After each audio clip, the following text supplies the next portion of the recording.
කෙනෙක් මෙතන කෑ ගහනවා. ඕන්න කෙනෙක් කෑ ගහනවා. මෙයාට සද්දය ඇහෙනවා.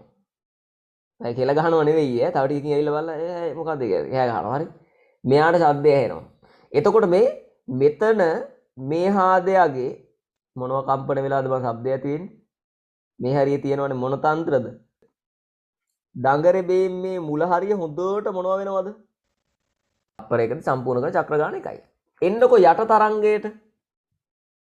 මොකද x කිරණ වලටත් එහෙම තමයි. මොකද්ද?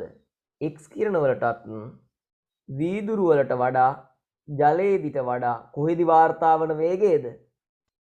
රික්තේදි වාර්තා වන වේගය තමයි වැඩිම. පැහැදිලිද? රතුට බෑ. අපි හිත හදාගෙන ඉන්නවා කොහමද? අර ඉතින් නිල්ට පුළුවන් ශක්තිවන්තයා රතුට බෑ.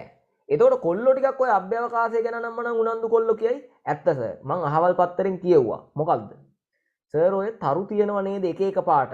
මං අහගන්නකො ඔය ඕවා හොයන කොල්ලෝ දන්නවයි ඔය. ඔය නිල් පාට තරුවල ශක්තිය පැහැදිලිද? මොන පාට තරුවක ශක්තියට වඩා වැඩිද? රතු පාට තරුවක ශක්තියට වඩා වැඩි. ඒ නංගිලා මල්ලට පේන්න. දැල්ල හරහා යවනවා ඇඟිල්ල. ඕම් පිච්චෙන්නේ නැහැ. දැක්කනේ ඕම් පිච්චෙන්නේ නැහැ. ඔයා මෙහෙම කරෝ.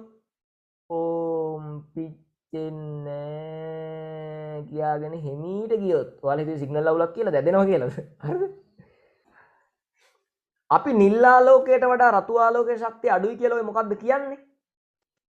නිල් ආලෝක ෆෝටෝනයකට වඩා රතු ෆෝටෝනයක් මොකක් කියන එකද? පොඩි කියන එක. දෙපා නිකන් ඔහම රූපේ හිතේ තිබ්බමයි කොයි මං කිව්වා නෝ ඔක ෆිසික්ස් වල ඉගෙන ගත්තත් ඉගෙන ගන්න කොච්චර කාලෙකින්ද? අවුරුදු එකමාරකින් කියලා. ඒ නිසා ආගන්න. ප්‍රශ්නයක් අහනවා ගලවමුද කියලා. ඒකට හා කිව්වනම් දෙවෙනි පැකට් එකට දෙන උත්තරෙත් මොකක්ම තමාද? හා කියනවා. දම්. අපේ හැට පේන ශක්තිවන්තම වර්ණය මොකද්ද ලෝකේ? දම්. අපේ හැට පේන ශක්තිය අඩුම වර්ණය මොකද්ද ලෝකේ? එතකොට දම්ගෙන් එහා ඒවා අපිට පේනවද? දම්ගෙන් එහා ඒවා අපිට පේනවද? පේන අය ඉන්නවනම් කරුණාකරලා යන්න මෙතනින් ඈ. ඒල සත්තුනේ. දම්ගේ එහා ඒවා පේනවද?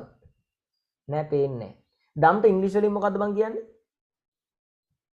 වඩා වැඩි අය. මොකද්ද? මොකක් වැඩි අයද? ශක්තිය වැඩි අය. වයලට්ටත් වඩා ශක්තිය වැඩි අයට කියනවා අල්ට්‍රා. මොකාට වඩාද? වයලට්. විද්‍යුත් චුම්බක. මේ රූපේ නම මොකද්ද? වර්ණාවලිය. මේ රූපේ නම මොකද්ද? විද්‍යුත් චුම්බක වර්ණාවලිය. ඕන හැබැයි වේගෙ නම් එන සරයි හැරෙයිද? හැමෝගෙම උත්තරය මොකද්ද? නෑ කියලා නේද? ඇයි? මොකද්ද වචනේ? කූචි කූචි සොෆ්ට් බබාලා වගේ එයාලා වැදුනට සිදෙන්නේ නැහැ කියලා. එහෙම එකක් නෑ බං. ඔය තහඩුව හැරෙනවා. ඔයාලගේ ඔළුවට කොහෙන්දෝ මන් දාපු විස බීජයක් තියෙනවා. මොකද්ද? ඉලෙක්ට්‍රෝන හරි සෞම්‍යයි. හරි සොෆ්ට් කියලා එක. එහෙම සොෆ්ට් නෑ මේක. ඔය ලෝහ තහඩුව හැරෙනවා. කන පෘෂ්ඨය වෙනස් වෙනකොට අවුට්පුට් එක එළියට එන දේ එළියට එන විද්‍යුත් චුම්බක තරංගයේ ශක්තිය මොනව වෙනවද? වෙනස් වෙනවා. ආනත ලෝහ ඇනෝඩයේ ලෝහ වර්ගය වෙනස් වෙද්දි මොකද්ද මම වර්ගය කියන්නේ? යකඩද, තඹද, ටයිටේනියම්ද, මොලිබ්නම්ද? ඔයාලා දන්නේ නැහැ එනම් කියන වර්ගය වෙනස් වෙනකොට මොකද වෙන්නේ? හැදෙන එක්ස් කිරණ වල ස්වභාවයේ ගතිගුණ ශක්තිය